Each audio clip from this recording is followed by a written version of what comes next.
diambil dari sekumpulan buku cerita rakyat Kota Banjar yang diterbitkan oleh Dinas Kearsipan dan Perpustakaan Kota Banjar.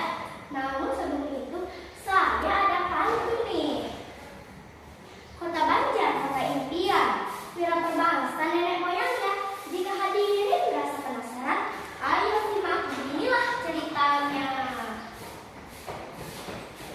Dahulu kala, pada awal abad 16 Masehi, setelah berakhirnya kerajaan Galuh, sistem pemerintahan kota Sunda dipengaruhi oleh kerajaan Mataram. Terdapat sebuah kecamatan yang bernama Kertabumi yang dipimpin oleh seorang pemimpin yang bijaksana. Beliau adalah Adipati Wira Perbangsa dan digelar Sinapangsa I. Beliau menggantikan ayahnya, yaitu Adipati Kertabumi I atau Sang Raja Cinta yang merupakan putra dari Prabu Budimuntur. Pada saat itu, pusat pemerintahan berada di Kertabumi yang sekarang dikenal dengan Desa Bojong, Kabupaten Ciamis. Tahun 1619, Raden Wira Perbangsa akan memindahkan pusat kota. Beliau mengumpulkan mantri, Demang, Punggul, Kandakarate, dan Mandana di pendopo.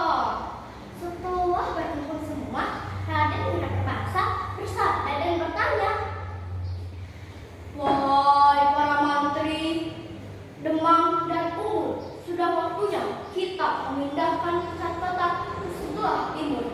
Dalam wangsit yang saya terima, pusat kota yang strategis berada di antara dua gunung dan dilalui Sungai Citandui. Bagaimana pendapat kalian semua?"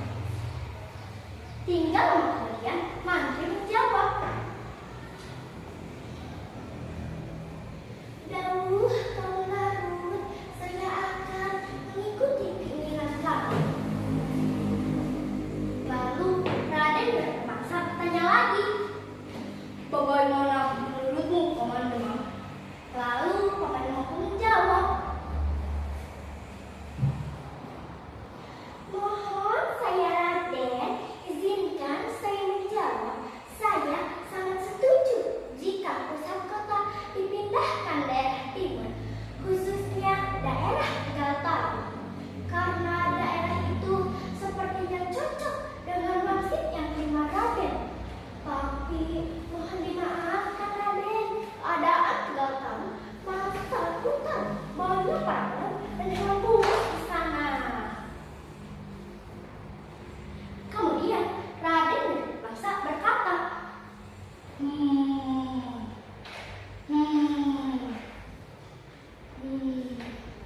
"Masalah onong tidak masalah. Yang penting sekarang kita putuskan bahwa pusat kota dipindahkan daerah timur." Keesokan harinya, sesepuh mantri Demang diikuti para ubun pergi ke Tegal-Taru. Mereka mulai menerangi dan membersihkan hutan Tegal-Taru.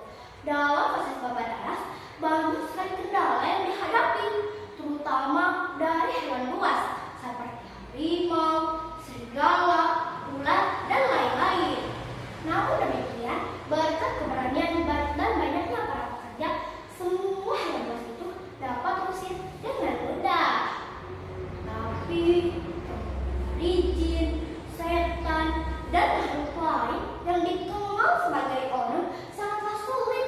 Banyak para pekerja yang pingsan dan kesurupan, bahkan menjadi gila serta melarikan diri karena ketakutan. Peristiwa tersebut menunjukkan tempat itu angker dan seram, membuat merinding bulu kuduk.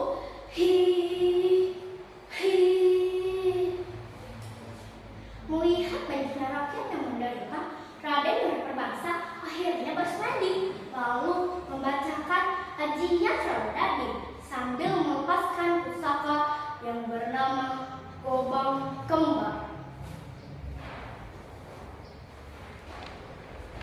Serak, hus. Tiba-tiba langit menjadi gelap, angin berhembus kencang di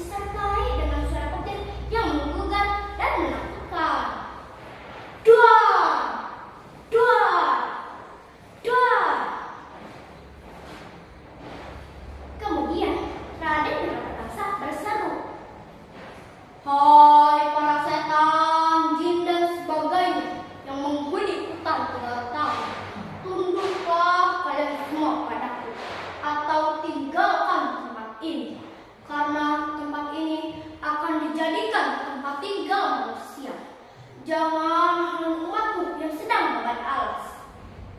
Setelah berkata seperti itu, keadaan alam kembali seperti normal. Bahkan para pekerja pun merasa sangat ringan dan mudah dalam pekerjaannya.